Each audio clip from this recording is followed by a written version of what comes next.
ஓசூர் மாவட்டத்தில் பட்டப்பகல்ல ஒரு இளம் வழக்கறிஞரை வெட்டி கொன்ற சம்பவம் பார்த்தீங்கன்னா, பெரும் பரபரப்பாவே பேசப்பட்டு கொண்டிருக்கிறது.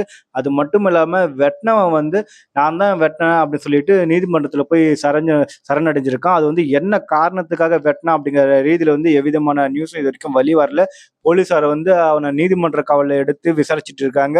அது மட்டும் இல்லாம தமிழ்நாட்டுல பார்த்தீங்கன்னா, இப்ப பட்டப்பகல்ல சாதாரணமாவே வந்து பல்வேறு அராஜகங்கள் வந்து தொடர்ச்சியா நடந்து தான் இருக்கு. உண்மையாலுமே போலீஸாரோட கைகள் வந்து கட்டப்பட்டிருக்கிறான்னு தெரியல. ஏன்னா, பல இடங்கள்ல கஞ்சா போதையில வந்து யார் யாரு என்னென்ன பண்றாங்கன்னே தெரியாம தான் இருக்கு. அது முக்கியமா பார்த்தீங்கன்னா, பல்வேறு இடங்கள்ல பட்டப்பகல்ல வந்து ஈஸியா கொலை பண்ணிட்டு போறானுங்க. அங்க வந்து ஒரு சிசிடிவி கேமரா இருக்கான்னு பார்க்கறதில்ல. எல்லாமே என்ன இருந்தாலும் பார்த்துக்கலாம் அப்படிங்கிற ரீதியில வந்து கஞ்சாவ போட்டுட்டு கொலை பண்றதுலாம் தமிழ்நாட்டுல அதிக அளவுல சமீப காலமே பார்த்தீங்கன்னா, அதிக அளவுல நடந்து தான் இருக்கு. உண்மையாலுமே போலீஸார் இத தீவிரமாக கண்காணிக்க வேண்டும். அது மட்டும் இல்லாம தமிழக அரசும் இதுக்கு வந்து பல்வேறு முயற்சிகள் வந்து எடுக்க தான் வேண்டும். ஏன்னா பார்த்தீங்கன்னா, பட்ட பகல்ல ஒரு இளம் வழக்கறிஞர் வந்து கொலை பண்ணியிருக்க சம்பவம் வந்து கண்டிப்பா ஏத்துக்கவும் முடியாது. ஒரு வழக்கறிஞருக்கே வந்து பாதுகாப்பு இல்லன்னா, ஒரு சாதாரண பொதுமக்களுக்கு வந்து என்ன மாதிரியான பாதுகாப்பு தான் சமூகத்துல இருக்கு? அப்படிங்கிற ஒரு கேள்வி தான் நம்ம எழுப்பப்பட வருது. அது மட்டும் இல்லாம சமூக ஆர்வலர் சொல்றக்கூடிய பல்வேறு நபர்கள் வந்து சமுதாயத்துல நடக்கிற பல்வேறு அநியாயங்கள வந்து தொடர்ச்சியா தட்டிக்கிட்டு தான் இருக்காங்க.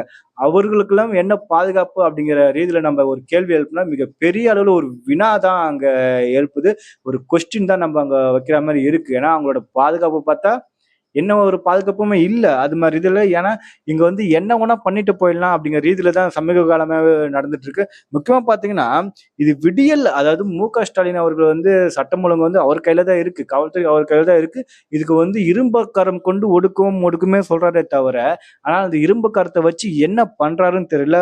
அது மட்டும் இல்லாம சுத்தி அந்த வழக்கறிஞர வெட்டும்போது சுத்தி வந்து பப்ளிக் அத்தன பேர் இருக்காங்க. நடு ரோட்ல தான் இந்த சம்பவம் நடக்குது. ஆனா யாருமே அத பத்தி ஒரு வார்த்தை கூட தட்டி கூடயும் கேட்கல. அங்க வந்து அவன் ஒருத்தன் மட்டும் தான் வெட்டுறான். அவன எதிர்த்து ஒரு 10 பேர் அங்க நின்னாங்கன்னா, அவன் ஒரு கால் தூசு கூட தேற மாட்டான். அந்த ஒரு பயம் தான் யாருக்குமே அந்த கொலை பண்றவங்களுக்கு கண்டிப்பா இல்லன்னு சொல்லணுமா, நம்ம என்னன்னா பண்ணிட்டு போயிடலாம். யாரும் இங்க கேட்க மாட்டாங்க.